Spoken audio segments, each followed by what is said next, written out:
Scooby-Doo, bee-bop-a-doo, Scooby-Doo, Scooby-Doo, bee-bop-a-doo. On this episode of the History of the Course podcast with Chris and Josh, we take a look at the band from Franklin, Tennessee, known as Paramore.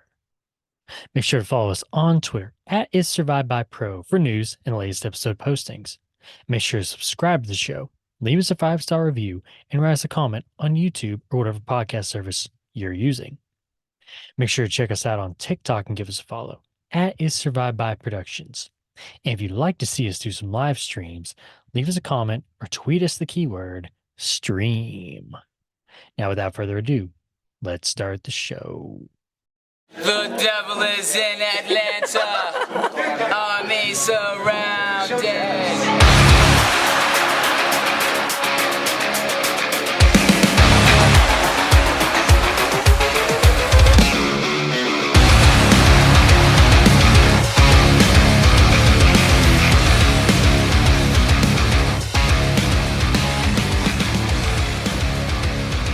If God's the game that you're playing, well, we must get more acquainted because it has to be so lonely to be the only one who's holy. It's just my humble opinion, but it's one that I believe in.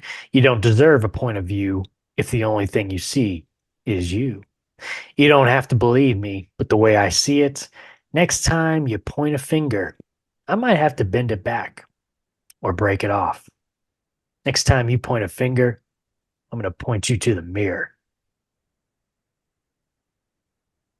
Welcome back to the History of the Cores podcast, sponsored by the Church of Seven Track, where each and every episode we take a look at the history of a band from the core genre. I'm Curtis, and with me, as always, is my co-host, Josh. Josh, what rating do you give those lyrics out of 10? 10 out of 10. 10 But out, your solid. presentation drops to No. an 8 because No. you forgot the O. Yeah, I'm not going to say that. What? I'll just let her sing it. Real important lyrics there. Would a poet recite that part though? Oh. Oh, oh, Oh. oh, oh, oh. Snap. What's going on? What's the Not word? much. Hanging out. The Kicking word it, is Paramore. Yeah, kicking it. but not spelled Cool, man. like Paramore. The word is Paramore, but not spelled like Paramore. So is it Paramore or is it not Paramore? You decide. The more you know. Ding. All righty, Josh. What did you listen to this week, buddy? I listened to just some random stuff, but this is the only Is that full basically what it album. always is?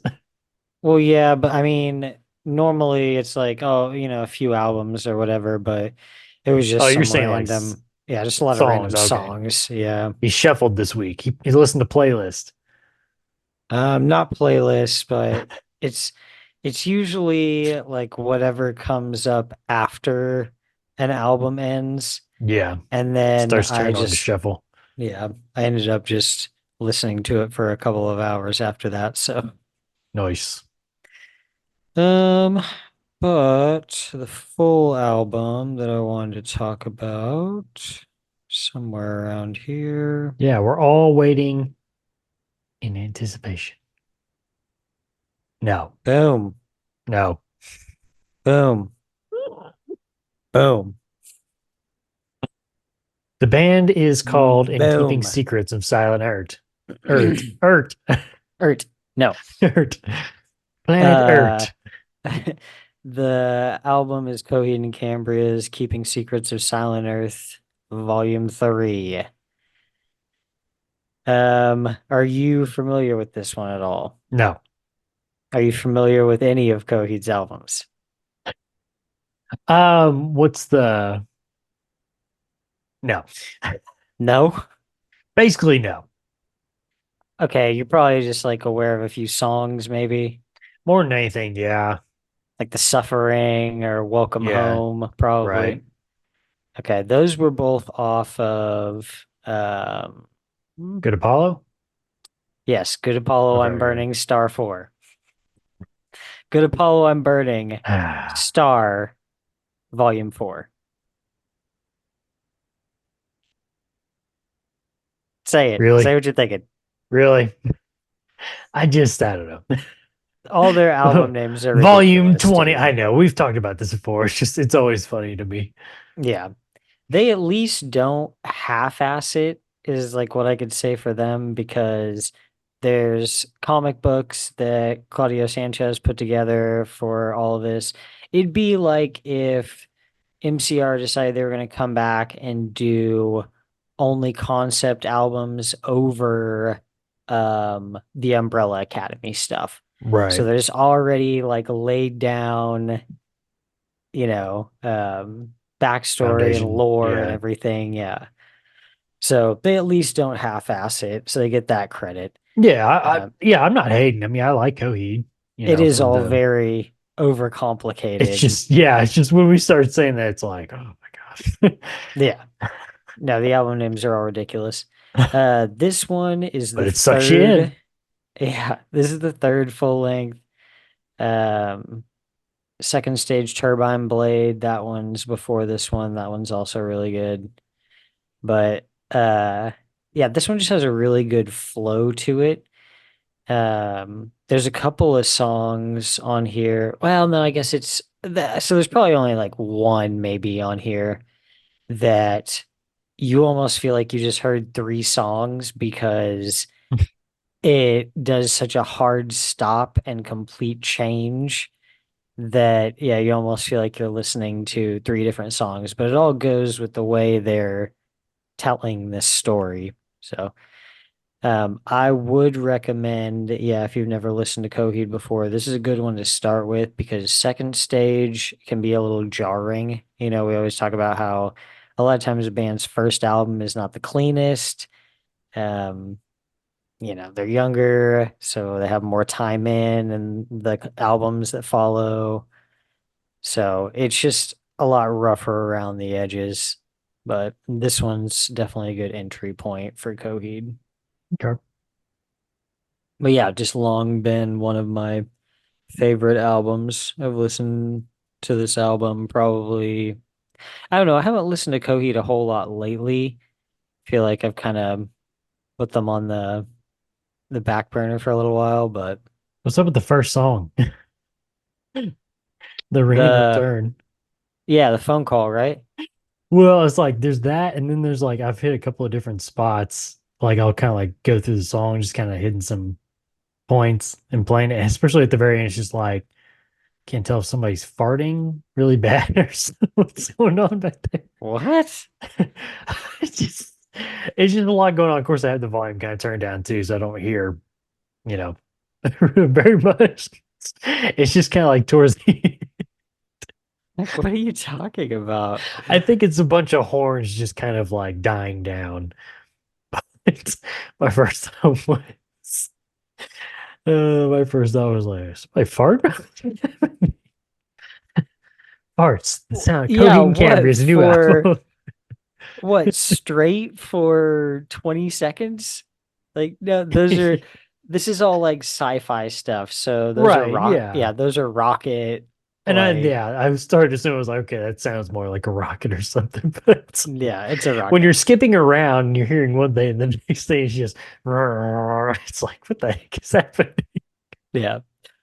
They've done it a lot, but I almost put up the background for because it just was a really cool show flyer.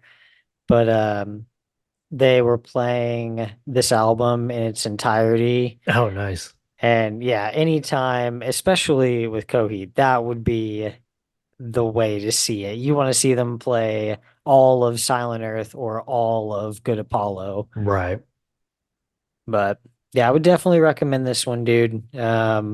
There's uh this isn't all the way through. Like there's no down on this album. It finishes strong with 2113. So yeah, definitely recommend it. Okay. It is in the queue. Boom. The queue. Would you like to know what I listened to this week, Josh?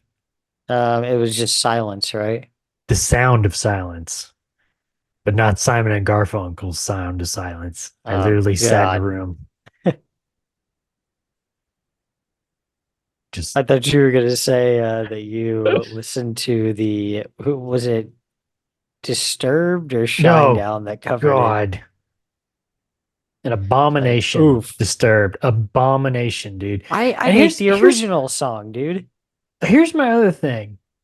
Like, we're not radio guys, No. but that one, Who the hell still listens to the listen, no, radio? listen. When Disturbed put that one out, and then there's another, I can't remember. I think their band name was called Bad Wolves years ago. Like when I just got out of high school, I think they did a cover of the Cranberries, Zombie. And it's like that's all the radio station will play. So it's like they're acting like it's their hit song, but it's not their hit song. It's a cover. So you can't that's just ridiculous that you're promoting a band off of that and you're playing it constantly on the radio like that. You know? That's just Sick wrong. Puppies. Sick Sick Puppies Puppies. with Bloody Sunday. Yeah. Yeah. I think Weezer, they were on the radio for a while with I think it was Kansas's Toto. It's like, what the Kansas is heck? Toto. Toto's Yeah. Africa. I mean, yeah. Wow. Kansas is Wizard of Oz? Toto. Kansas plays their album Toto in its entirety. God. No. You're not listening to what I'm saying. Um, Weezer did a cover of Kansas doing a cover of. Oh dear No, I'm just God. kidding. No, yeah, they did a cover of Toto's Africa. That's what it was. Wow. Dumb. I don't know where that Kansas came is from. Toto. Yeah, I'm having a bad night. I'm having a bad night. That's a sound clip. Uh, yeah. Save it. Alrighty. Anything else, Josh, on the docket before we get to talking about these people? These couple of balding people behind us and a lady. Nope, I think that's it. I don't think we have Alrighty, man. any new Alrighty. business. No new biz. No new No new episode of biz. No History of new. the Cores. Nope, not yet. Not yet. It's Oh coming. well, this is History of the Cores after hours. After hours. It's coming. We're working on the history of the core's new episode right here, right now. Okay. Yep. Alrighty. Well, let's finish this work on this brand new episode of the History of the Course podcast so we can get it out to people and they in turn can listen to it. Well, And yeah. See, that's how that works. I don't know where if you am I? realize that or not. All right, Josh. Today we are taking a look at the band known as Paramore. That's Paramore. Categorized in the genre of pop punk, emo, pop rock, power pop. Power pop. I like saying that. I don't know why. Power pop. Definitely power Alternative. pop in the later years. Yeah. Alternative rock, new wave. And I'm going to throw one out here, Josh, see what you think. We're categorizing it as this. I want to see if you agree. Popcore? Not Yes. popcorn, but Popcore. popcore. Yes. We got the core. We've got the core in. Yes. Alrighty, man. Writer Joshua Martin described the group as, quote, a band that isn't just a short pop punk girl with red hair and a spunky attitude. Their music is like them. It's aged differently. It's sped up and slowed down. It's emo without being whiny or bratty. Almost a very literal anti-Avril Lavigne. Thank you. Thank you. While alternative press states that Williams, quote, has more charisma than singers twice her age, and her band aren't far behind in their chops either.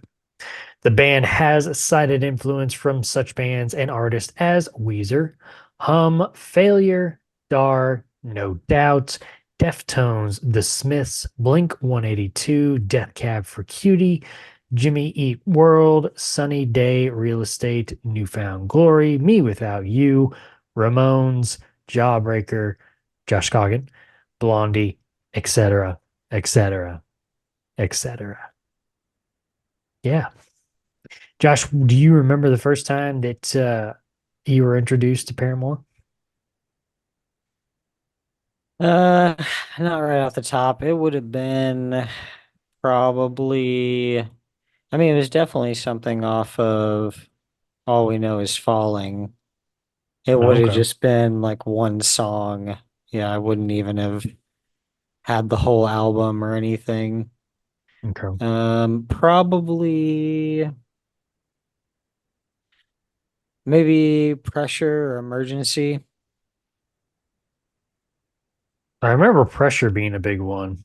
Yeah, That's, I mean, obviously, my entry point was Riot and Misery Business because they played the crap out of that on the radio yeah, back in the day. But Pressure on All We Know was the big one that I remember sticking out to me at least. But yeah, yeah. Yeah, I mean, it definitely has the most plays. Pressure and Pressure. Emergency are, yeah. Oh, okay. Gotcha. Gotcha. Yeah, and Pressure and Cool. Emergency are the two highest ones. So, Officially formed in 2004 by brothers Zach and Josh Farrow, Jeremy Davis, and Jason Bynum, and Haley Williams.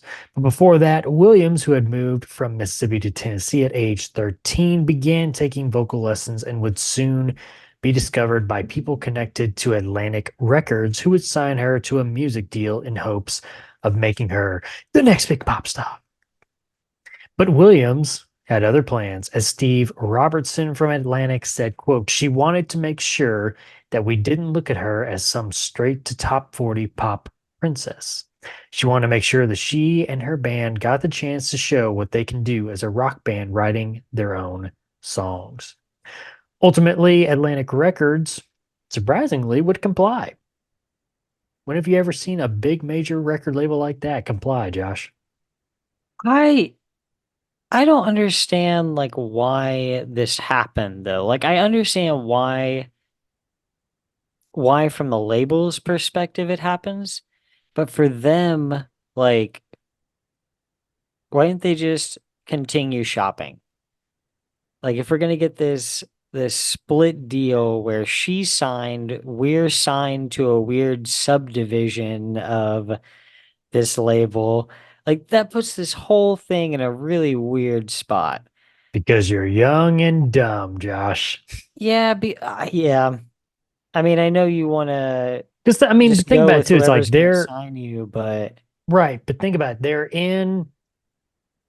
I think she was like 14 or 15. Well, maybe 14 or 15 when she signed with Atlantic. I mean, she was super young. They were all pretty young when they got together with her. So it's like at that time, getting a record deal, I mean, unfathomable at that age, right? yeah, So I'm sure it was just kind of like, oh, yeah, let's do it, and yeah. regret it later. Do it now, regret it later. So Regret it almost immediately. regret it as you're signing on the dotted line. What have I done? What have I done? Williams and Davis knew each other from their time in a funk cover band named The Factory, while Williams also knew the Farrow brothers through a program for homeschool students. According to Williams, the name Paramore came from the maiden name of the mother of one of their first bass players. But once the group learned the meaning of the homophone Paramore, which is secret lover, they decided to adopt the name with the adjusted spelling. Probably for the best, because looking at the original spelling, it'd be like, eh. But anyway, what? Nothing. Oh, Atlantic Records decided it would be in the band's best interest to not release music through the major labels, citing it would give the band a better image, as Steve Roberts comments on the decision by stating, we, quote, wanted kids to discover the band without it being shoved down their throats. I'm still like shocked by like how willing Atlantic Records is to just be like, yeah, sure, here, go ahead, do your thing. we're not going to control you at all. You know, Yeah, I just don't really know. kind of They're sharks, surprising. dude. But They smell blood in the water. Like, yeah, no, it's just interesting though. Enter Fueled by Ramen, whose reps saw the band in a smaller private set on a Taste of Chaos tour and immediately agreed with Atlantic Records to distribute the band's music. Williams, while she was signed as a solo act, wrote some demos which would be adapted to the full band, but Atlantic Records, after hearing the full band demos, labeled them as, quote, terrible. Or to quote Josh, terrible, uh, terrible. leading the label to think they might have made a mistake. What have we done? Oh God, what have we done? I can see the board meeting now. After short discussions, the label would allow the band to try again with new demos written together, which ended up being Here We Go Again, which shows up on their debut album, and Hallelujah, which would end up showing on their sophomore album. As the label was satisfied and the threat of being dropped by the company subsided. Whew, thank God. Thank God. Looking back on the band's humble beginnings, Williams would state, quote, back then, I guess we were all thinking after school, we'll go to the house and practice. It was what we loved to do for fun and still do. I don't think any of us really knew this would turn out to be what it's become. Nobody ever does, right, Josh? No. Especially at that age, you just want to have fun. Yeah. Like they said, they want to go back to their house and play music and have fun. So all the sharks are circling around them. Yeah. Blood in the water. With demos in the works and a distribution company ready to back the group, the band was ready to start recording their first debut album, 2005's All We Know Is Falling from Fueled by Ramen Records. Produced by James Paul Wisner, Mike Green, Roger Nichols, and Nick Trevisk. Only album, Josh, for guitarist Jason Bynum. And officially in the production notes, Jeremy Davis, who plays bass, is credited for recording one track, Here We Go Again. This was due to the fact that Davis left the band for a short time, citing personal issues, but would return just before the album's release. Now, in his absence, bassist from the band Story Side B, Lucio Rubino, would record the rest of the bass on the album. Something we kind of see a little bit of a pattern of Jeremy's got his problems, whatever they are, because he's in and out, it seems like, in his short time with Paramore. I don't know if you know anything about that, but Jeremy Davis? yeah.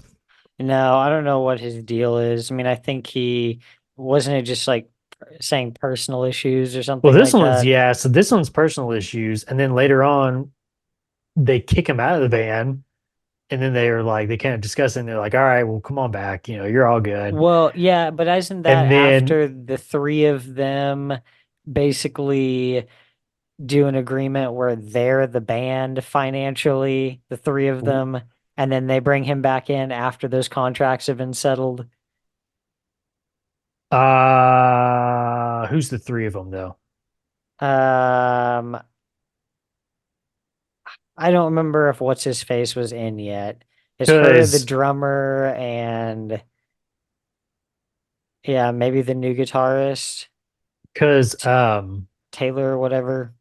yeah, Taylor York. Well, so there's this one, and then there's one coming up here pretty quick, I think before Riot, that he leaves, and then they get him to come back.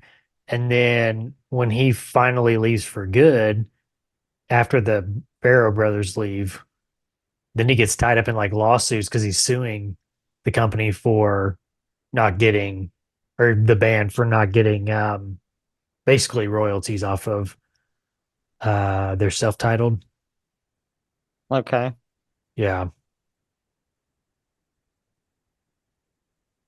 Man, they Thumbs really up. shouldn't have brought that guy back, I don't think. Yeah, probably It not. That's what I was going to seems say is he like seems problematic. seems like there's a pattern here that we yeah, I don't know.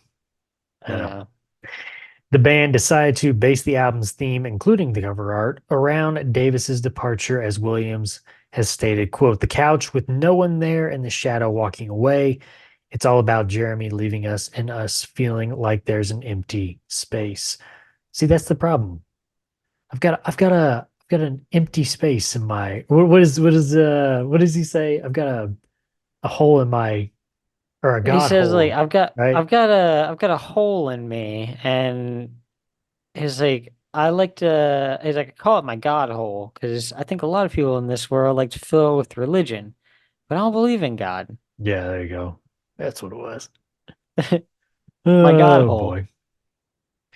Many of the lyrics also deal with the divorce of William's parents as well. So a little bit of a theme here, people leaving, people coming and going. You can feel it.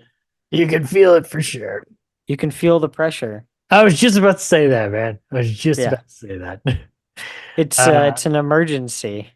Things don't get brighter. Oh, here we go again. Someone's Here we go leaving. again. I'll never let this go or forgive you for leaving. Whoa, don't go. This is all a conspiracy against me. You good? Got it all out? Yeah, I guess. Oh boy, wait a minute. Hold up. No, the bonus track doesn't work either. Alrighty, let me get back to okay, so their debut album would also be certified gold in the US in 2014 for selling over 500,000 units. Go, Curtis, go. It's gold. That's the sound clip you need to bring on here. Every time we say that, somebody gets certified gold. It's gold, Jerry. Gold. Met with mixed reviews. Some praised it, such as Tony Pascarella of The Trades, who said, quote, "These passionate rocking tracks are what make this Tennessee group so talented. Paramore is a band you may not yet have heard of, but look for them to be a major splash in the very near future," while also praising Williams' voice as, quote, "a rich, powerful voice that rarely makes a mistake on this stunning debut." But others were not so impressed, such as Neil Z. Young from All Music regarding the album as, quote, "It's all right." However, he believed that the songs It's all right, I guess. were too straightforward and lacked, quote, "differentiation, excitement, or the brightness that would be found on later albums." And David Renshaw from Gigwise stated, quote, "Paramore are for the kids who think Pink is not cool enough, but My Chemical Romance are too scary. They want to rebel, but they have to be in by 9 o'clock. Paramore are not terrible. They are simply a transitional band." What does that mean? This feels like I one of mean, come on. those things where I don't know, I feel like a band like Reliant K like gets a lot of this crap too, where Yeah. even though they lean more heavily Christian, it's like I don't know why you can't just like listen to it and enjoy good music, you know? Yeah, it's Hmm. not as edgy as everything else on the scene at that time, you know? Like they're not, just throwing in a bunch of F-bombs just for the fun of it, like you're seeing a lot at this time. So there, I don't know. It's annoying. I hate most music reviews. Like these assholes don't know what they're talking about. That's their job, Josh, to be Listen to dicks. these assholes. We'll tell you what to think about it. You will love this album. I guarantee it. You'll Just love like the the way this album sounds. I guarantee it. yeah, what was that? Was that Men's Warehouse? I think so. It's like you'll love our suits or something like that. No, you'll love the way you'll love the way you look. I guarantee it. Okay. Hey, sponsor us. Hey, Men's Oh, Warehouse, history of the course. Hey, Men's Warehouse, do you still exist? they do. I just bought a suit from them. Oh yeah, yes, there probably Unfortunately. are a couple. Yeah. All right. They're pretty pretentious though, so I did not enjoy my experience. Nope. Do we want to go off on that tangent? Because I'll tell you about it, I'd man. love to hear it. I Yeah, love I to just, sidetrack. God, man, it's just like totally different world, man. You know, they Hit were me with it. I nice. I feel mean, like the last don't, time we were in there, that lady was super sweet. Yeah, I mean, yeah, they were super nice, and I dealt with two different guys.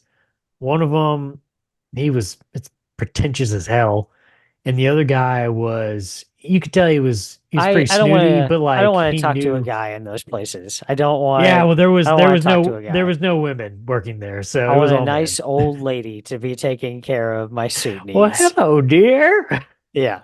Yeah, they just, I don't know. You can just kind of like feel it in the air. It's like, I don't belong in this place. Me in a suit, I don't belong.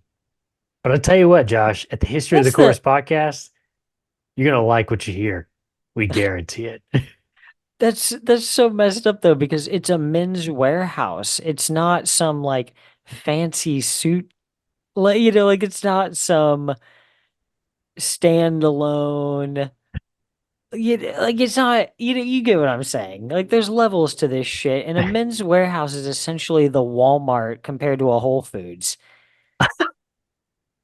Like it's Wow. Fancy Boys Warehouse. there's like levels to this and I feel like you Yeah. can buy you go someplace else to buy a really nice suit, like on Where, another though? level suit. It would be some kind of It's like like California shop or something. Something like that. no, you could go down to probably Rodeo. I was gonna say there's probably a place at Utica Square that Yeah, sells it's like true. I didn't think about that. designer suits and stuff, you know?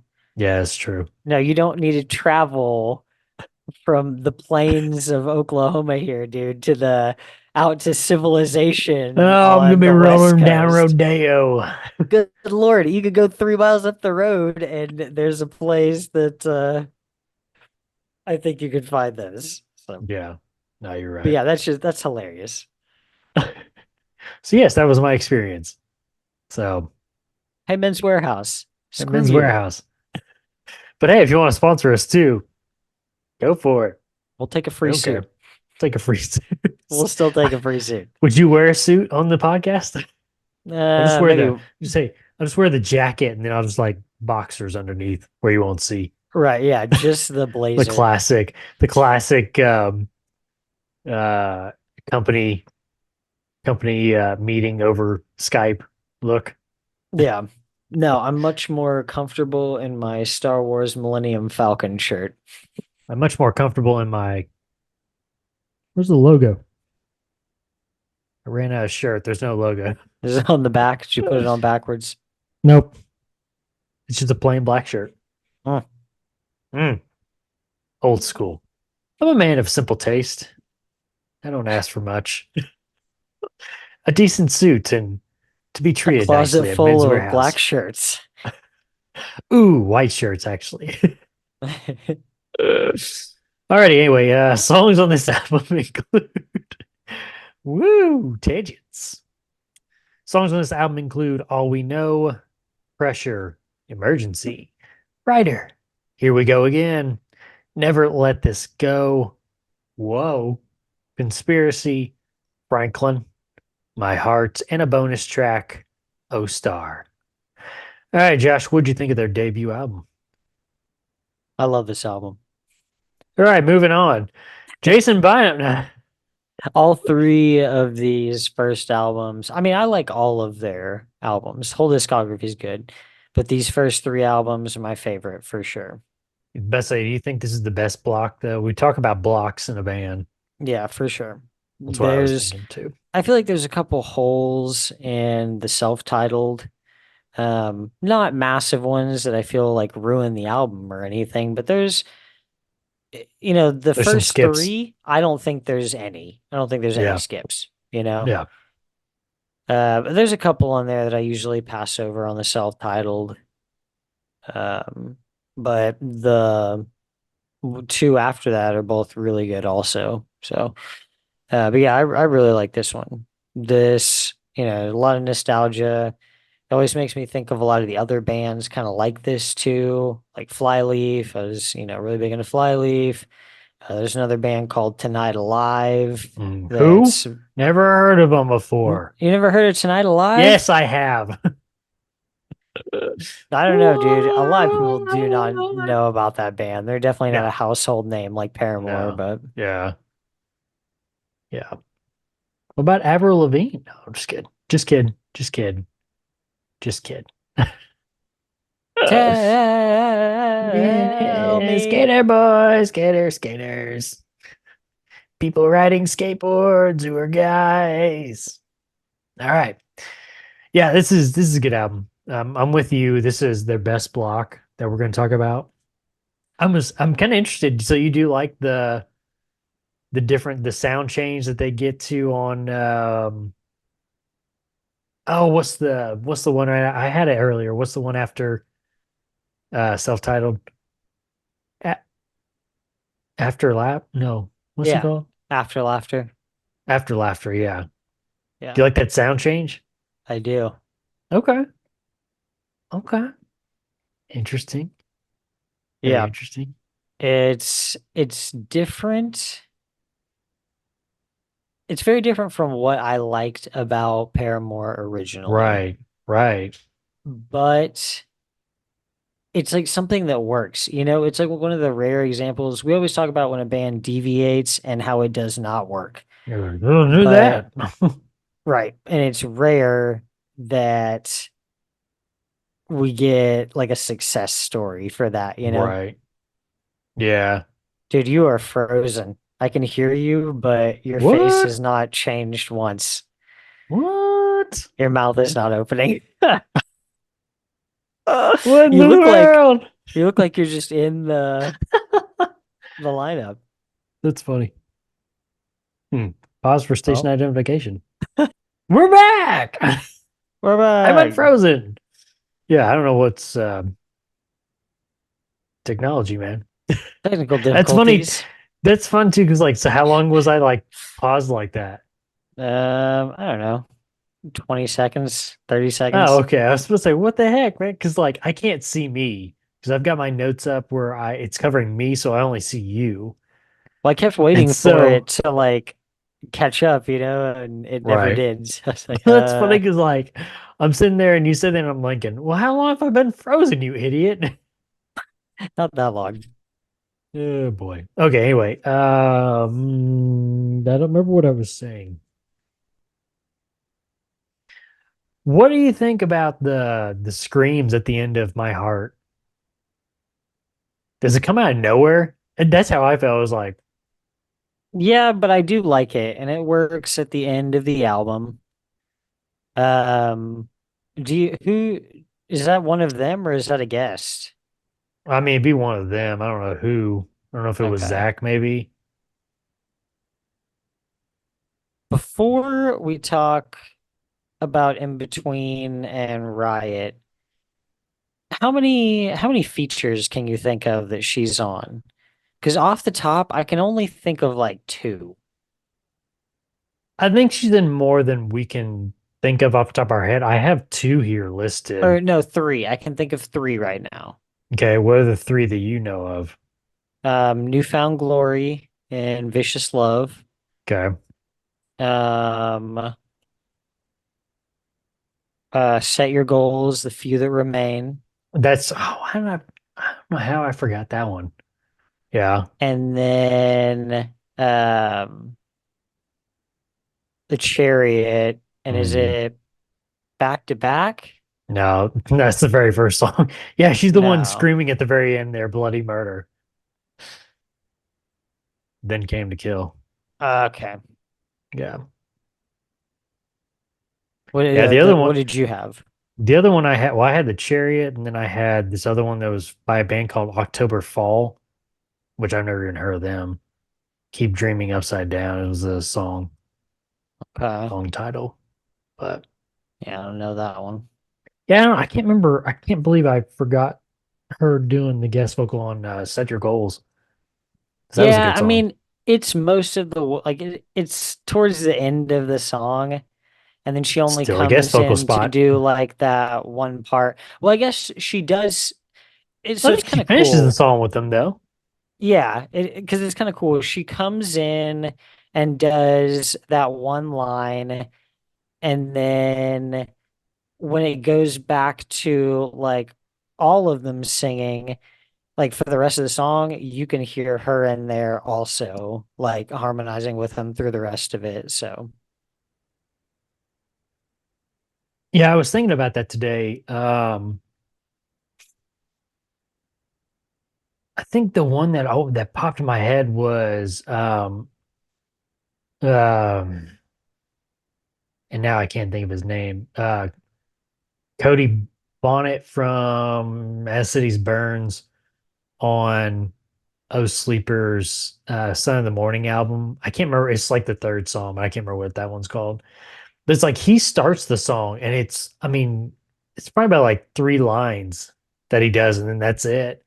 And that was always a weird feature for me to like listen to. I don't know why. It's just like when I think of a feature, I always think of kind of like what she did on Set Your Goals, where it's like you're kind of coming in like the bridge part, and then like you'll finish the song with them, you know? Yeah. Yeah, I know that's not like the pattern, but that just seems to be like the more popular way to do it, you I know? mean, that's what she does on Vicious Love. Yeah. It's like comes in, on the bridge and then finishes the song. Well, then even on Then Came to Kill the Two, or Then Came to Kill, I mean, she Oh, comes in at yeah. the very end. I mean, she's kind of got that speaking part at the very beginning as in the intro, but you can We just kind of throw that only away. But die twice. twice. Yeah. So, alrighty. Anything else, Josh, on their debut album? I don't think so. Is Love this your this one. starting? This is your starting point? I think so. I think I so think too. Riot has more hits, but this is a great album. It's not rough. Like if anything, it's too melodic for kind of where they head over the next couple albums. But yeah, this is definitely a good entry point. Right. Jason Bynum, the guitarist, would be replaced by Hunter Lamb for touring only for about a year before he would leave to get married, leaving the band as a quartet by 2007. Despite the mixed reviews of their debut album, the band still saw time touring over the next couple of years with acts such as Amber Pacific, The Lashes, Bayside, The Rocket Summer, and The Almost, while also seeing time on Van's Warped Tour in the summer of 2006, which is where the group would sell their newest record, 2006's The Summer Tick EP, which would be self release. This is more of just kind of a one off thing. It's got 4 songs on it. It's got a remix of their song Emergency. It's got the bonus track Oh Star. It's got a failure cover of their song Stuck on You, and then a one off song called This Circle. Slowly but surely, the band would garner fans' attention with their energetic live performance, as finally in August 2006, the band for the first time would headline their own tour, being supported by This Providence, Cute is what we aim for, and Hit the Lights. Readers of Kerrang! Magazine would vote Paramore as Best New Band in 2006, while NME Magazine named the group one of 10 bands to watch out for in their New Noise 2007 feature. The hype is on, Josh. We're building a name. We're building a brand. Williams would also be featured in guest vocal spots like me and Josh have already talked about. You said Set Your Goals. What was that song called again? The few that remain. There you go. Yeah. Newfound Glory's Vicious Love. Vicious Love. You got The Chariots Then Came to Kill and Keep Dreaming Upside Down by October Fall. I'm sure there's plenty of others I'm out sure there's there many more. because about to say she always seemed like she'd be one to just like pop in anytime, anywhere, you know. So I'll check into that. yeah, go for it. More personal issues with Jeremy Davis would arise as the band would ask him to leave. But after a brief meeting between the members, they decided to allow him back in while also gaining guitarist Taylor York for touring purposes. Now, that's just for the time being. York will end up joining the band full time. York had previously worked with the Farrow brothers in a previous band as well. With the band back to a 5-piece, the stage was set for the group to release the album that would put them over the top, 2007's Riot, fueled by Ramen Records. produced by David Bendith, sorry, who's done work with Sleeping with Sirens, Fire from the Gods, Fire from the Gods. What does that make you think of? Horse the band. Horse the Band, The Power Glove. It's so bad. Courage, Fire my from the gods. courage, my love, tonight alive. We came as Romans. Set your goals and so many more. Okay, Yeah, go for it. I got a lot here for you. Yes, take it away. Take it away. This I need some water. is I found most of these in other places, but this is also just a playlist called featuring Haley Williams on Spotify. The church channel was Say Anything. Somebody called Churches, a song called Bury It. She did a song. Oh yeah, she did Stay the Night. Was Bury it, Zed. man. Bury it, Jerry. Bury it. She was on. She did a feature on airplanes, but it was not. I don't think that was I like the forgot about original that. version. No, she was on both the Oh, original okay. and the remix because all she did was just the chorus part. Okay. Hi, my name's Bob. And then we got As You Wave with Half Noise, Vicious Love with Newfound Glory, then Came to Kill with the Chariot, Few That Remain with Set Your Goals. Then we've also got the one you mentioned, Keep Dreaming Upside Down with October Fall, Me Without You, Fox's Dream of the Log Flume. Oh, I forgot about that one. Yeah. Yeah, I What's forgot Eating about that. Gilbert, the song Babe. She did another Newfound Glory team up on Tangled Up, and that was on Not Without a Fight. She was married to, I think, the guitarist or one of the guitarists for a while there. So that probably helps. Was it the guitarist? I thought it was the vocalist. I thought, let's see. Go ahead, keep going. I'll look it up. And then also back to Say Anything for Plea. And then she also did a song with Weezer called The Rainbow Connection. And that was for something Muppets related. I was about to say that's a Muppet song, I think. I was like, how do you know that? Shit, bro, it's a classic. Muppets are classic, bro.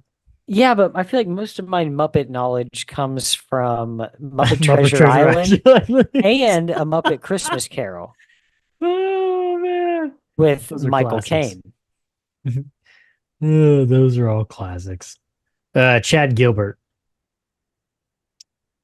Yeah, he's the vocalist, right? Says he for whom he plays lead guitar, sings backing vocals. Oh, Yeah. Whoa, wait a minute. He was the lead vocalist of a side project, International Superheroes of Hardcore. okay. Yeah.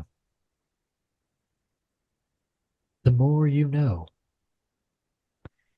Selling 44,000 copies in its first week of sales, and the album peaked at number 15 on the Billboard 200. By 2021, the album was certified triple platinum. It's triple platinum, Jerry. Triple platinum.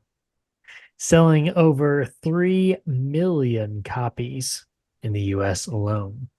On the album titles, Meaning, Williams discussed that during the writing process, their, quote, thoughts and emotions were coming out so fast that we couldn't control them, comparing it to a riot. Williams also commented on the band's evolution with the album, stating, quote, I think our intention for All We Know Is Falling would have been for it to be everything that Riot is, but there wasn't any time to make that record back then. What does that mean? I mean, to me, I guess it sounds like she's saying that Riot is kind of what they wished they could have produced Right. All We Know Is Falling. Do But you think it's more of a production thing though? uh I mean it's a different sound. Yeah. Like this Okay. is it's not just no, I think it's not production. I think it's Still more them. the Okay. style. Okay. Yeah. Gotcha. Because to me, Riot hits a little bit harder. Right. And it's less on the nose with a lot of things. I mean, that entire All We Know Is Falling, the entire album feels like, and especially before I knew like about her parents' divorce and stuff, because Yeah. it feels like an, pretty equal split between like stuff with their parents' divorce and their bassist leaving them, you know? Right. Who So cares about a bassist anyway? it's all very on the nose. Right. So The album artwork pays homage to No Doubt's 2001 album Rocksteady. During production of the album, the band held an online contest titled The Last Song You'll Ever Sing, where fans were encouraged to submit videos on YouTube for the opportunity to sing backup vocals on the final track, Born for This. What do you think about? We've talked about a couple of different bands doing stuff like this before, Josh. What do you think about? I mean, are you for this? Are you just like, no, just give me the just put your voices on it and just give me the album already, or what? am I for or against what? What did you say? Like the things that like they're doing these little online contests. What was the Do contest? I need to read? Okay. During production of the album, the band held an online contest titled The Last Song You'll Ever Sing, where fans were encouraged to submit videos on YouTube for the opportunity to sing backup vocals on the final track, Born for This. Mm. Mm, I don't know. I mean, that's kind of an interesting concept for one song where we're going to need a lot of voices. We're either going to right. be bringing in people from other bands or friends or whatever. Like that builds some hype, you know. You could Yeah. be you could be in there, you could meet them, you can It's be the engagement, on bro. It's the the engagement. Paramore album. Yeah. This is better Yeah. than that crap that Alexis on Fire did. What they do. Wasn't it like they were releasing like images or something? Or you were getting It's, like a NFT or some dumb oh my shit? God. Their deal. So Alexis on Fire's deal was when they released the singles before Otherness, like they were releasing pictures, but like they were like you had to manipulate the photos, like the contrast and the bright. It was something. It was like you got to Oh, I remember. I basically it was remember like you now. got to put the work in for it. And then you thought I was talking about like physical pictures. I'm like, no, bro. I remember what it was now. Every Not time they everybody's got a released red a new room. track, they sent out Polaroids that was a different nude pic from a member of the band. That's what it was. I remember. Now I remember. Like you have to decipher, right? And you're like, oh God, what is this? You're putting it Gotcha. together, and then at the end, she's like, "Oh, come on!" Oh man, that's Uh, hilarious. Under Oath did one. It was on Disambiguation. I can't remember what the song was, but it was like they would send out the song, like the instruments all recorded together. So like they would send out the song minus the vocals. They would give you the lyrics and and you put the lyrics to like you make it up yeah, your way. It yeah. just kind of, I mean, it's not like they would be like, I and the remember best one talking we're going to about that. use, but yeah, that one was pretty cool, I thought. Yeah, and Um, it but builds some hype for the hardcore fans. yeah, yeah, better than just sitting on your hands waiting. When's this album going to come out? I would like to be You on know, We Were Born for This. should have signed up for the contest, I Josh. know, I missed out. I missed my chance.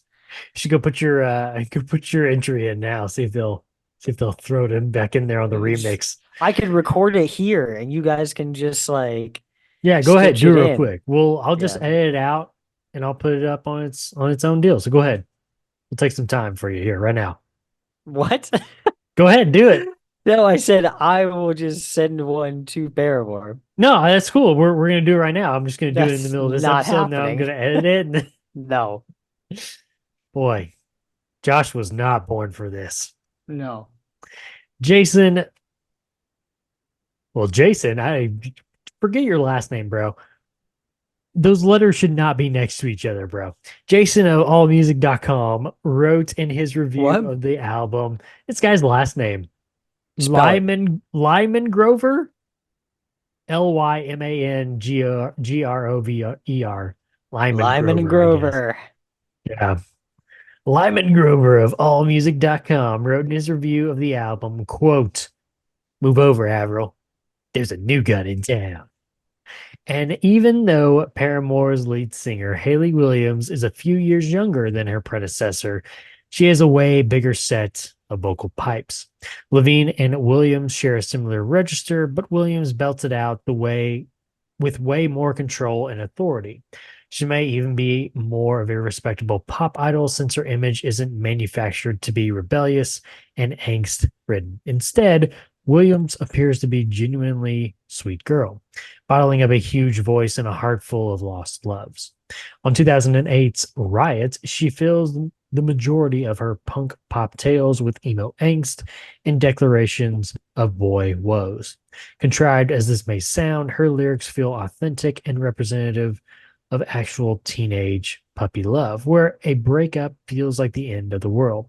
Filled with crossover potential, the songs are consistent and zippy and catchy Songs are with what? catchy hooks. Huh? What? The songs are consistent and zippy. I think you spelled that with a U. All right, yeah, you're right. I'm sorry. That's my bad. I misread it there. The songs are consistent and Oh, God. zippy, are consistent and zippy with catchy hooks in the vein of Boys Like Girls, fronted by a young Shirley Manson. Meanwhile, the production of Shirley Manson, the daughter of uh, Charles Manson, by the way. Meanwhile, the production is sparkling and heavily compressed due to the golden hands of David Bendeth. But these ultra clean sonics also tend to cramp up the band. You're cramping my style, clouding the dynamics and turning the listening experience into a relatively risk free one. When the group breaks away from the chugging guitar Fall Out Boy formula, they're at their best. Mid song breakdowns and cathartic power ballads, think Don't Speak, showcase the band's maturity as musicians. More importantly, Williams shines through in these openings. In the last track, Born for This, which Josh is not, she takes a break from her love confessions and commands everyone to sing like it's the last song they will ever sing, making for a sentimental finale and a perfect closer for the live shows. Two things out of that review. One, I'm surprised she never did a guest vocal with Fall Out Boy. Did you not see it in the list? No. Interesting. Second, I'm surprised you had no comment on my Charlie Manson reference there. I just said, Oh, I didn't hear you. You must have been on mute. He's not impressed, which is I really don't think there's any relation there at all. probably Anyway, not. songs on this album include For a Pessimist, pretty optimistic. That's what you get. Hallelujah. Misery Business, When It Rains, Let the Flames Begin, Miracle, Crush, Crush, Crush. We Are Broken, Fences, and Josh's non contributed to song finale, Born for This. I mean, if you want to take a moment, we can still take a moment here, Josh, and get that sample recorded so we can send it in. No. Man, I'm trying. I'm working for you people, man. I'm working hard for you people out there. Bonus tracks include Temporary, Decoy. How about Decoy? Uh-huh. Ert, bro. Ert. Foo Fighters cover of My Hero. Stop This Song, Lovesick Melody, and Rewind. Have you ever The heard them Misery do? Business acoustic version. Ugh. I didn't like that. Did you? What? Yeah, I dude, I didn't like like it. those. I I liked don't when like they it. used to do the MTV Unplugged. studio. Well, no. Okay, so Oh, MTV's like unplugged. I think they stopped doing that like a little ways before that, but they did like it was like an MTV studio oh, unplugged where okay, they like bring them into like the little studio and they do it in there. But I okay. remember Hawthorne Heights doing a few songs. I remember Paramore doing some. Um, I know one of the things I watched about Fall of Troy, they were on that. It wasn't the acoustic, but it was just like the MTV studio. Right. But Nice.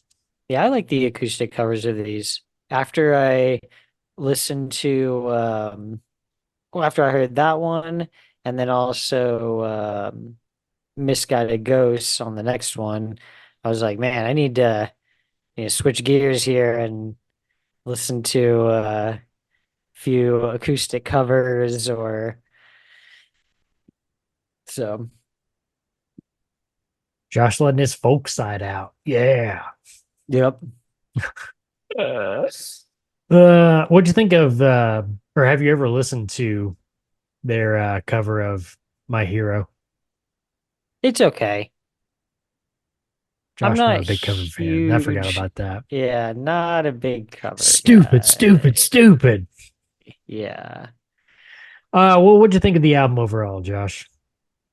I've always liked Riot. Is it your favorite Paramore album? Mm, it is a hard tie for me, I think, between this one and Brand Brand new. New Eyes. Yeah, and even All We Know Is Falling for like different reasons. Like, what album am I thinking of? One of the Am I bands supposed that to we guess it? covered, one of the bands that we covered not that long ago, their first album is very different. Okay, well, since I can't think of that band, um, Divorce Prada? nope. Damn it. Maylene? No, Under Oath? no. Since I can't think of the one that I'm making reference to, I'll say the Forecast. So I really like a couple of their not later albums, but middle albums. And Late Night Conversations and Shadow In the of Two Shadow. Gunmen. Yep. Yeah. But I feel like their first EP makes its way into the conversation for different reasons. Okay. So that's kind of how I feel about these three. Brand New Eyes and Riot are along the same lines for me. They're, it's similar sound. So I think that's why those two, it's hard to figure out, but Sidebar. Have you listened to the new Forecast album? They've released all of it. they released the full Hmm. thing. Hmm. No, I did listen to the track they had out, I but think no, they I haven't released like three listened to the whole singles thing. off of it, and then they've released the whole thing. I've listened to some Okay, of it. It's pretty good. I see that. I mean, nothing. It's for me personally. Is like Forecast was never a band that just like jumped out at you, right? They were No, a band that was just like, yeah, this is good, you know. yeah, So I feel like they've hit their stride again. They've hit their mark, okay. from the little bit that I've listened to so far of it. What's the album called? Good Journey. Yeah. Yeah, I wanted to see if you had listened to that yet. No, I'll definitely be listening Um, to that this week. yeah. Um, Shoot, I was gonna ask some before you brought up the forecast, and now I like I crumpled that up and threw it in the trash and said the forecast. Yeah.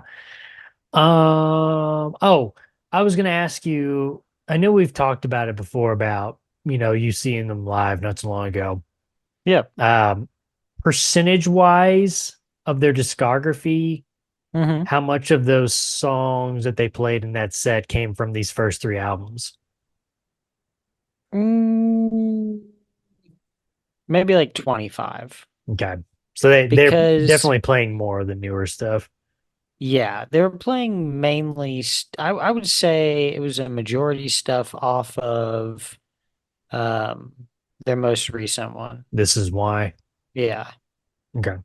And I mean for good reason. And I mean that's kind of the album you're touring. Well, Even though yeah. nobody does that Okay. anymore.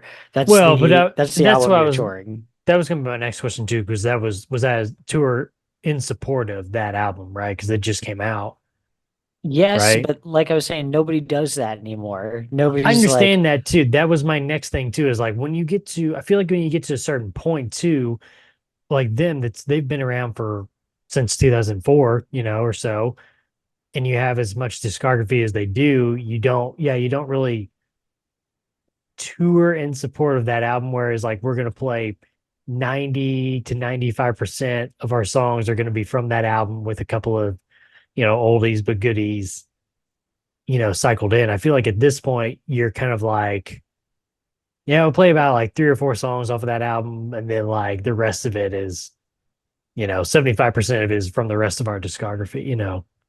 I mean, I think that's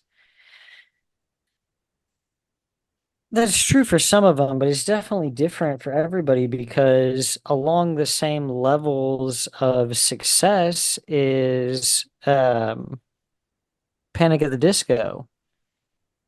And whenever I saw them, they played Pray for the Wicked. He was just like touring that album, and they did they might have, I'm pretty sure they did every song off of the album. Yeah, they did every song off of Pray for the Wicked, and then did some other stuff too. But they played every song from that album. Yeah, and that's the thing where you get to like a band like Panic at the Disco or Paramore compared to like, a Norma Jean or, yeah, I don't know who else, Impending Doom or something like that, where it's like they have probably more time built into their set list, you know what I mean? Like they Right. can stretch out their set list more, whereas like a Norma Jean or Impending Doom is probably not going to have as much, you know, set list space or whatever, Yeah. even though they're the headlining band or something. But Yeah, I yeah, would say they probably, I mean, I think they played Crush. I think they played Misery Business. They played That's What You Get. I don't remember if they played, I don't know. I feel like they might have played one more off that album. And then I think they played Pressure and Emergency.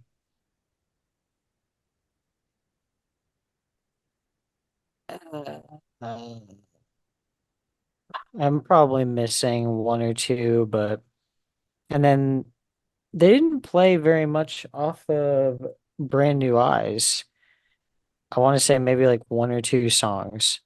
yeah, you'd have to think though that's one of those where it's kind of like I really don't want to touch that based Yeah, off of some of the material, why you're writing those yeah. songs and whatnot. So, Self-titled, I but think they played Ankle Biters. Uh, I think they played Ain't It Fun.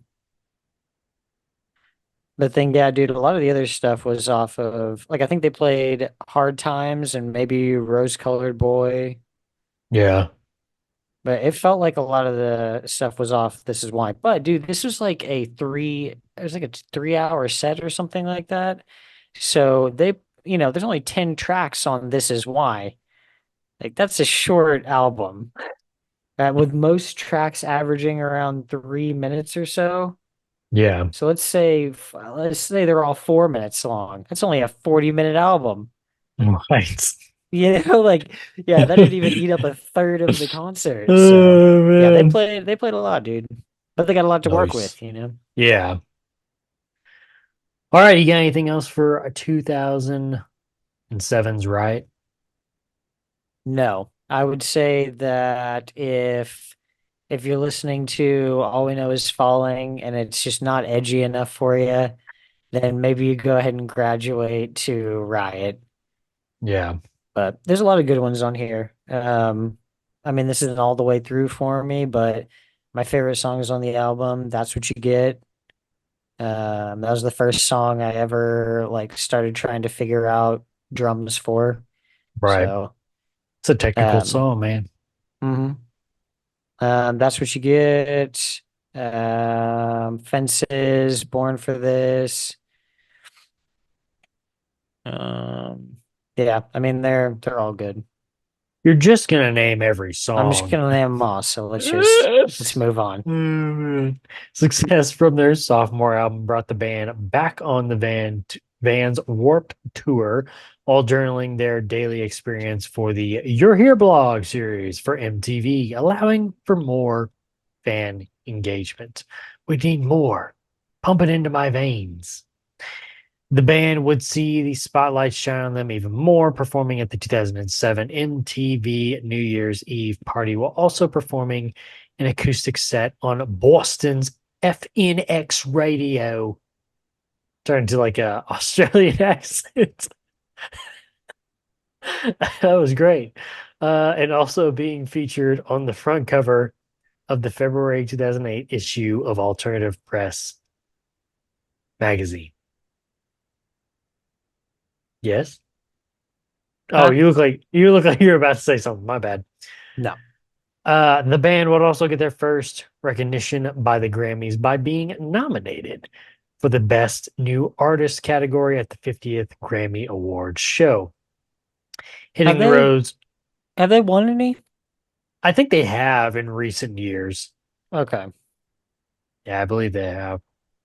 Hitting the road overseas, starting in the UK to support their latest album, Riot, the band would be joined by, wouldn't you know, Newfound Glory, later making a live CD available to fans of a set from said tour.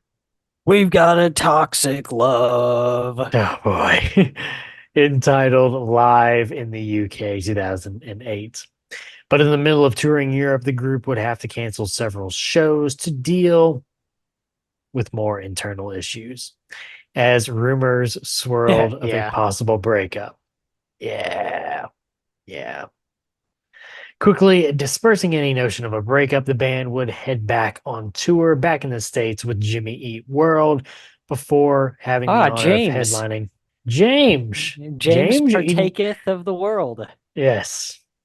Before having the honor of headlining Give It a Name Festival back in the UK in the following summer. In 2008, the band would once again be invited to play Warped Tour. Ready to put to bed the constant touring and promoting of their sophomore's success Riot, Paramore would embark on what would be known as the Final Riot Tour, which featured Phantom Planet, Jack's Mannequin, and Paper Route. Much like what My Chemical Romance did for their album The Black Parade, Paramore would release a CD/DVD combo entitled The Final Riot, which contained a set from their Chicago show on the tour, along with a documentary showing the band's life on the road. A year later, the Final Riot CD/DVD would be certified gold, because it's gold, Jerry, in the US, selling over 500,000 units. During the tour, the band announced they had begun writing. Words are hard. Began writing for their next album, initially hoping to release it by the summer of 2009. The new album, though, wouldn't come out until a year later in the fall. That's 2009's Brand New Eyes from Fueled by Robin Records. Produced by Rob Cavallo. This is the final album for Josh Farrell on guitar, while being Zach Farrow's last album until his return in 2017. Debuting at number 2 on the Billboard 200, selling 175,000 copies in its first week of sales. It would be certified platinum in the US, UK, and Australia for selling over 1 million copies and certified gold because it's gold in Argentina, Brazil, Canada, Ireland, and New Zealand, Jerry, selling over 500,000 copies. Much like the struggle that plagued Jesse Lacey from the band Brand New. If you want to learn more about that struggle, go check out our previous episodes on the band Brand New. Following their sophomore album's success, Deja and Tindu, Williams would also have trouble writing new material following Riot, planting the seed of doubt that the band could match the expectations placed by fans and critics alike, saying, quote, I was writing these lyrics and they didn't feel good. Some of it hurt. Some of it was like, am I being too honest even with myself? I had doubts that it was the right record. Yes, Josh, care to comment? When you brought up Brand New, I think you said that Williams also began to have trouble. I was like, what, getting harassed? Was she also getting harassed? Oh boy. No. On the It's writing tainted. It's process. all tainted now. I know. On the writing process, Williams was concerned about lyrics that involved current issues as opposed to resolve issues that she had written about in the past, stating, quote, I was like, this isn't a feel-good song because I'm writing about something I'm going through right now, and it's still painful. She continued, quote, and I confused that with actually not liking the songs, when actually I was prouder of them than I've ever been before. They're heavier emotions for me. I'm still going through some of this stuff, and these songs are really healing to me. I wonder what all those troubles could be about, Josh. Just can't think of what she would have to write these lyrics about, man. I mean, just like she got through a bad breakup or something. I don't know. Interesting. Could be. I wish they had like a music video where it was like super awkward and like almost like painfully awkward, where it's just like she's just kind of telling me like who really hurt her. But That is tough to watch. yeah, it's just That is tough man. to watch. Yeah, yeah. Tight Um, spaces. dude, some of these songs, first of all, I was gonna say early on, they have Yeah. 21 million monthly listeners. I meant to ask you about that in the last album. Yeah. Yeah, so it's up there. This is stupid. They have about as many as Panic at the Disco. I saw that when I pulled that up earlier, but Yeah. we're still a little behind Taylor. We're about 100 million We're working there. We're working there. monthly listeners behind Taylor, but on this album alone, I mean, Ignorance has 253 million. Only Exception 437 million. All I Wanted 248 million. So, I mean, even Brick by Boring Brick, which I would think would be like that song was huge, Yeah, that was a big one. and it's only 160 million.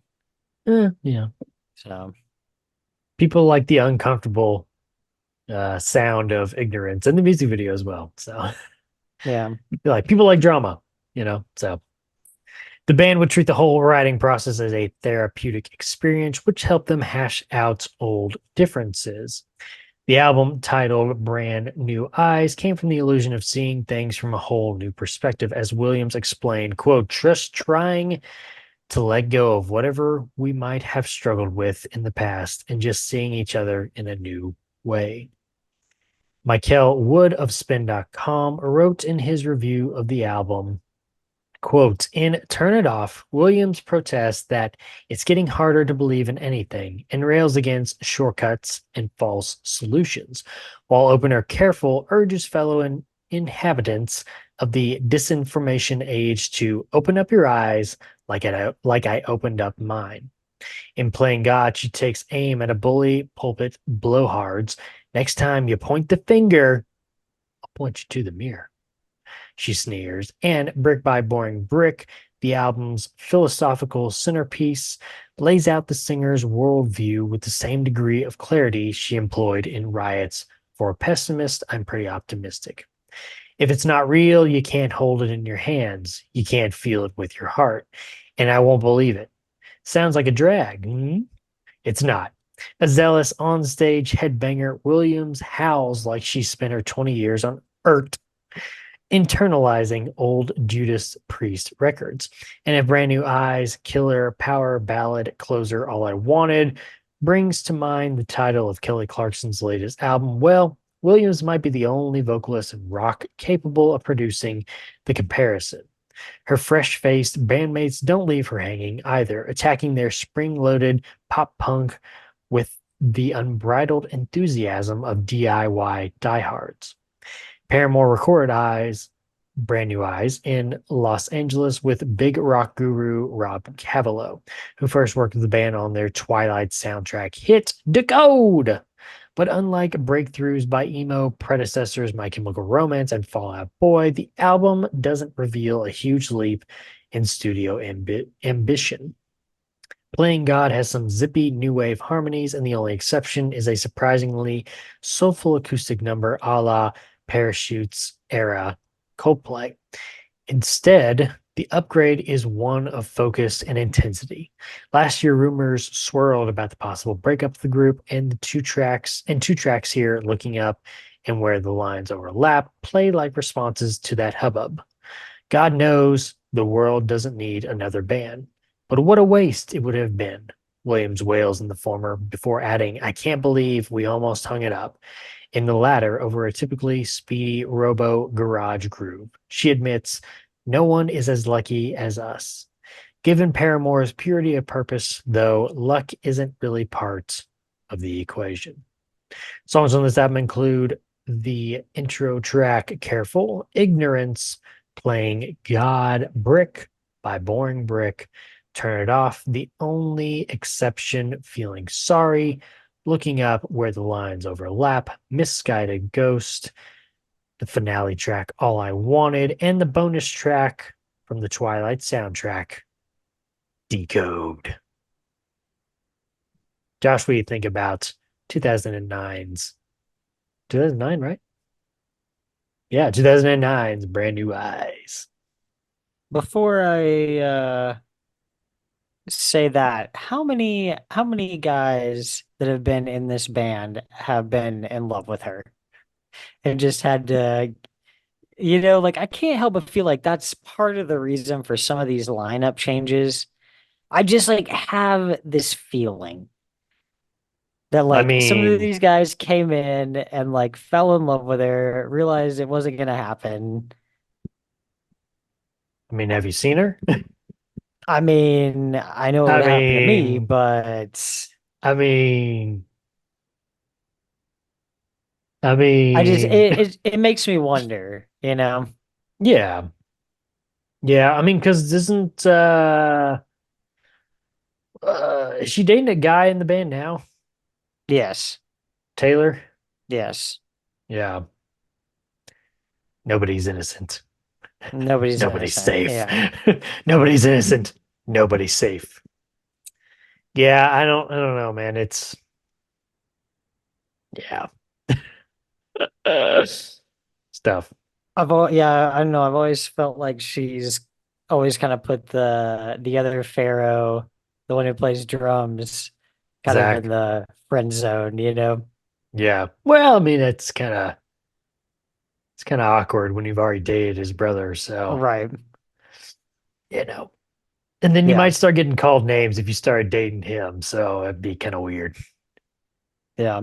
But Yeah, yeah. I know. I just thought about that. I was like, I wonder. Kind of a That's Fleetwood what Mac thing. that's what Jeremy's personal issues were. I'm in love. Yeah, I gotta get out of here. You gotta get out of here. You gotta get out of here, man. Yeah. But then they seduced him back. I don't know. Yeah. So 2009's Brand New Eyes, Josh. Um, okay. I'm gonna give you a hot take. Are you ready for this hot take? Yep. Maybe, and I think it's from my younger years, but like going back and listening through, because my thing is like Paramore was a good band, and I used to really like them, but I haven't listened to like these three albums all the way through in a long time. So going back and listening to these three albums and getting to Brand New Eyes, I feel like the only exception is like Played Out, bro. Like It I started is. playing. I started playing. I was like, oh God, this song was like way overplayed too much in my younger days. Yes, when it came out, it was really overplayed. Yeah, But I feel like the yeah, album as a whole is really good. I mean, yeah, for sure. yeah, there's some really good tracks on here. I mean, those first, just singling out those first four. I mean, it's a good album overall, front to back, all good. But those first four tracks, dude, just hit so hard, man. Yeah. Careful ignorance, playing God, and brick by born brick. Oh man, oh, Yep. so good, so good. Um, Looking Up, that's one of my favorite songs on the album. Yeah, it's a good one too. Um, yeah, Looking Up reminds me a lot of I think the song's called it's Breakdown by Reliant K. Oh, Yeah, okay, just kind of like okay, similar thoughts, okay. Yeah, nice. What about the soundtrack song, Josh? How about a little Decode? I like Decode, and I think Code the was a good video song, is man. like kind of Oh funny. God, And like we've how talked about this though, man. she's kind of like dressed like Bella, and it's all Yeah. Well, even like the filter of like them playing, like the camera filter, it's like in the same filter as like the Twilight movie. Is like, ugh, that yeah, kind of like depressing blue. yeah. But I remember we talked about it before, and you said you're not right. You're not a fan of like music videos shot like that, where it's like the The band movie playing mixed in the with movie. yeah, Yeah, it's I like, don't like it. Yeah, the one that Atreyu did was really yeah, bad for yeah, Underworld. for Underworld. Yep, Yeah, yep, yep, yep. Yeah, it's tough. That's a tough one. But it's a man, great song, though. you can't make a sick video like the Crimson and then pretty much the next Oh, one that you do is that one. what was the song? Do you remember? It wasn't anything that made it on an album. Oh, okay. Yeah, it was just a single that they did Oh, just one for that. off or But they whatever. shot, yeah, Okay. but they shot a video for it and everything. Did you oh man the video for the Crimson? You don't like the video for the No, no, Crimson? no, no, no, no, no, no. It was an oh man in a good way. Oh, okay. I was like, dude, that's like one of Oh my man. favorite videos of all time. See, here's the difference. You go, oh man, like that's good. And you're like, oh man, that's bad. Okay, okay, all right. It's the subtle inflections. Ah, ah. Was that a good grunt or a bad grunt? Ah. See, like that one, I could tell that could be either way Yeah, to it could be me. either way. Do it Yeah. again. Do it again. Ah. See, I could be, especially with you, because I know you. You'd be like, "Oh, that's so good," Oh my or God. "Oh, it's so terrible." Yeah. It's kind of like when people say, like, "Oh, that's sick," like in a good way or a bad way. Like it's sick, like, "Oh, that's so like gnarly sick," whatever. Or that's sick. It makes me want to like puke and have diarrhea at the same time. Oh my God. I mean, this is that bad. Yeah. How do you feel about Oh man. Misguided Ghosts? I'm not a fan of that one, man. Really? Yeah, I don't know. It feels a little too folksy to me. Hmm. Just my personal opinion. Okay. But yeah, you like it? Yeah, I've always liked that one. He loves it. Yeah, it's a good one. I'd like to take this opportunity again to see if Josh wants to take this moment to record his audition tape for the Born for Us song. No. Okay. Well, I'm still trying to work I out here for can't you go people, back but in time. but you didn't hear what I said earlier. I said maybe they're gonna do like an anniversary re-release where they They're not remaster piping it it in. and everything, and they'll be like, "Bro, hey, guess what we got at the same time? Right here, man. We got this guy right here. He We wants got this his nobody. we got this no man. He needs he's got cancer. His last wish. I don't know.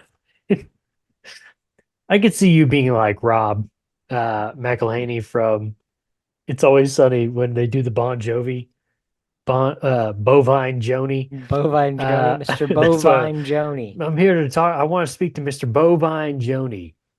He's got the bald cap on, but he's still got the beard. Yeah. Yeah, when you go through chemo, you lose all the hair. Really?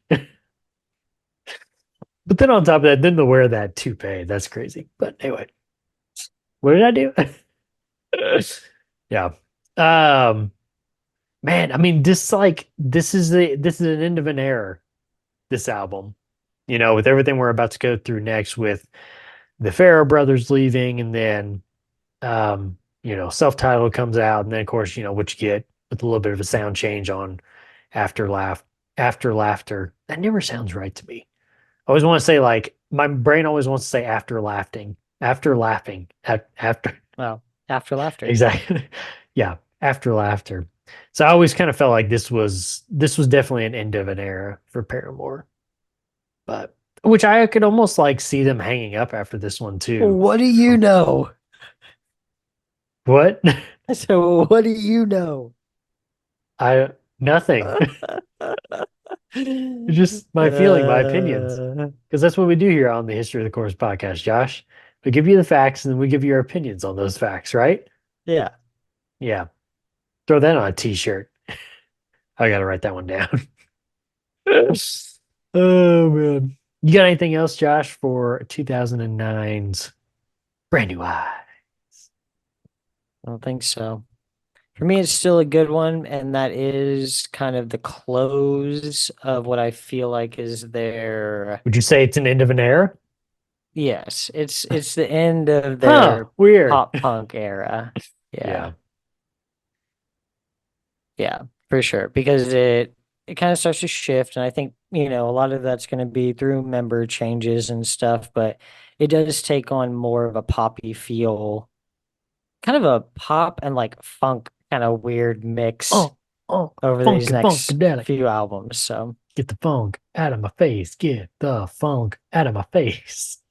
that's a banger. Most underrated Will Ferrell movie right there, man. Semi-pro. What Corn was dogs, Jackie. Corn dogs for all these people. corn dogs? What was it Love Me Sexy was the name of Love me his sexy. big hit song? Oh yeah. He'd go to the club and he'd pull it off the record and he'd throw that on real quick. All right, we're gonna slow down now. Love me sexy. Of course, there's a couple of guys out there who's like, oh yeah, definitely most underrated Will Ferrell movie right there, man.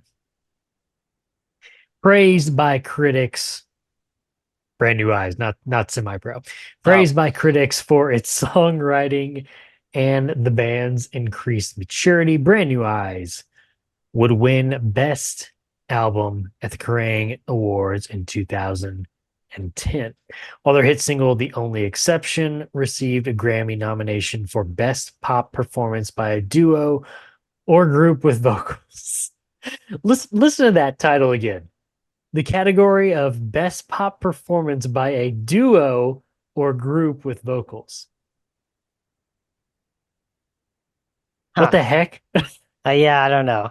At that point, it sounds like you're just like trying to make something up so somebody can actually win. It sounds like some higher up producer or a record company guy was like, look, I got this new teenage heartthrob over here. Really need to push him. Really need to push him out there, man. Can you create a category so this guy can win an award? Sounds like one of those. I mean, to me, it felt more like they just had a few like artists that didn't fit in to a different category. Yes. And they almost had to It's weird. put something together for them there. Best music by a person or more. One or more people. With one or more people who have voices. Right. Yeah, the band would tour in support of Brand New Eyes, traveling through North America, Europe, Asia, and many other places, being joined by such bands as Paper Route, The Swellers, You and You Me at Six, and Now Every Children, along with a stop at the Australian Soundwave Festival, which also featured Faith No More, AFI, All Time Low, A Day to Remember, and Taking Back Sunday. You always look like you're about to say something. You kind of get up on the mic, and I'm like, what? Okay. Adding to their resume, MTV, back off the mic. Just back up off the mic. Just live it. Yeah, there you go. Even better. Adding to their resume.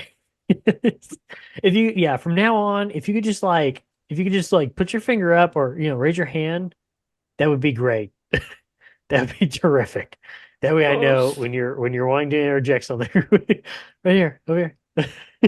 Yes, you in the back. I'm the only one here, people. Adding to their resume, MTV would invite the band to perform an acoustic set on MTV's Unplugged. With plans in the works at the end of 2010 to start preparing for their fourth studio album, news unexpectedly came to. Oh no. Oh, I have something to say. Go for it. Go for it. Blow my ears. You hear it at all? Can you hear anything there? That's hilarious. That came through perfect. Is it super loud? It's pretty loud. Okay. That was awesome. With plans in the works at the end of 2010 to start preparing for their fourth studio album, news unexpectedly came to light announcing that brothers Josh Farro and Zach Farro were leaving the band. Now, Josh, Good, get the hell out. that too. We've had plenty of member changes. Wouldn't you agree, Josh? In all the bands that we've talked about so far, You could here create on the like History of the Course 30 podcast. brand new bands with all the lineup changes, dude. Oh man. Like most other band member changes, though, Josh, most of them leave quietly. I think we've had like a few here and there that have probably spoken up. Most of the time, though, they usually just like, hey, so and so's gone, he's being replaced. Good enough, whatever. Yep. Most of them would go on with their lives, right? But not old Josh Farro. No.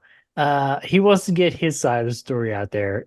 He claimed in a post on his blog that the band was, quote, a manufactured product of a major label, even accusing Williams of being manipulated by her management into treating the rest of the group as her solo project, and claiming she was the only member of the band who was signed to Atlantic Records, while her bandmates were simply, quote, riding the coattails of her dream.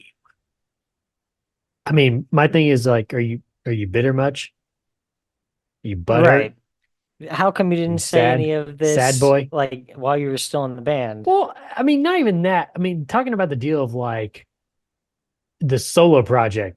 Yeah, that was the main goal from the beginning.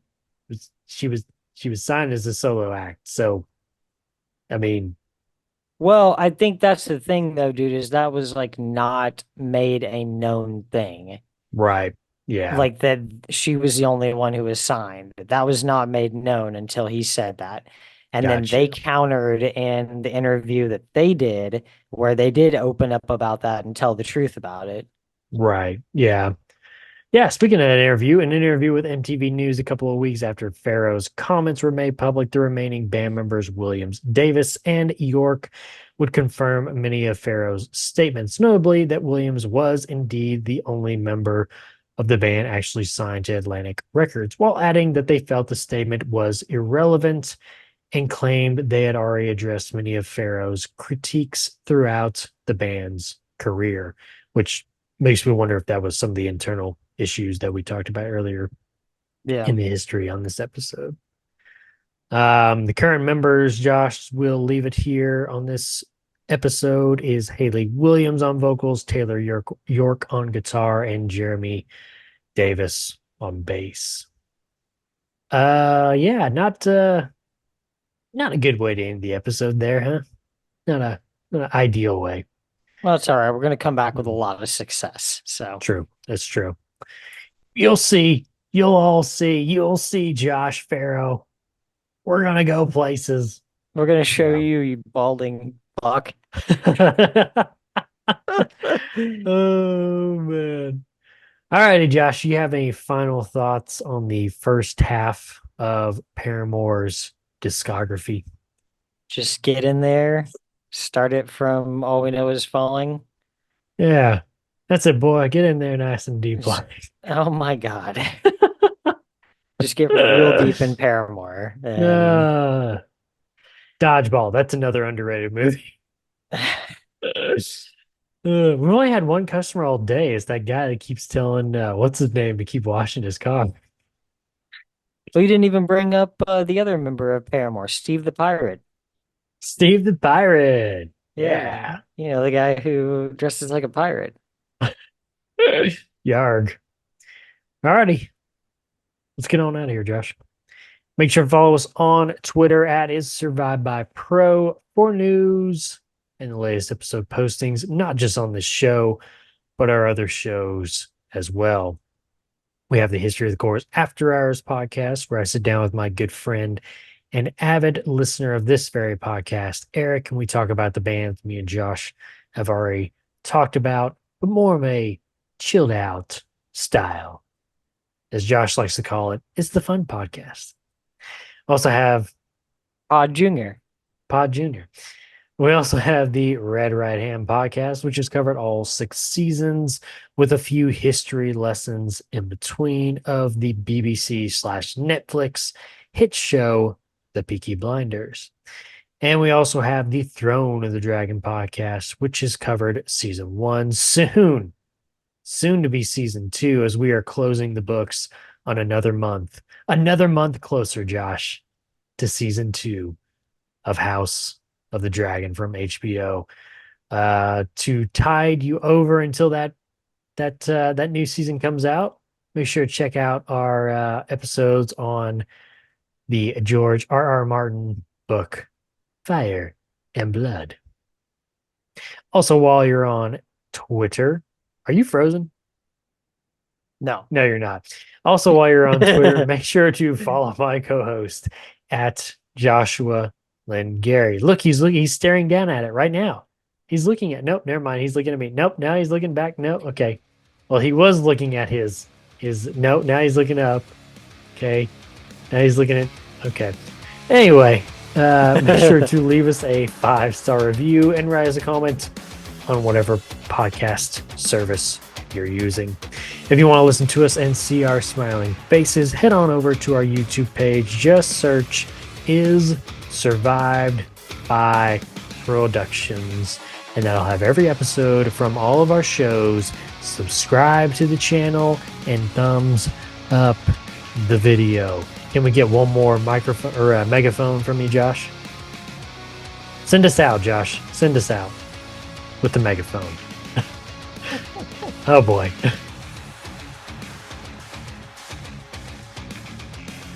Until Yes. next week, this is farewell from the History of the Chorus podcast.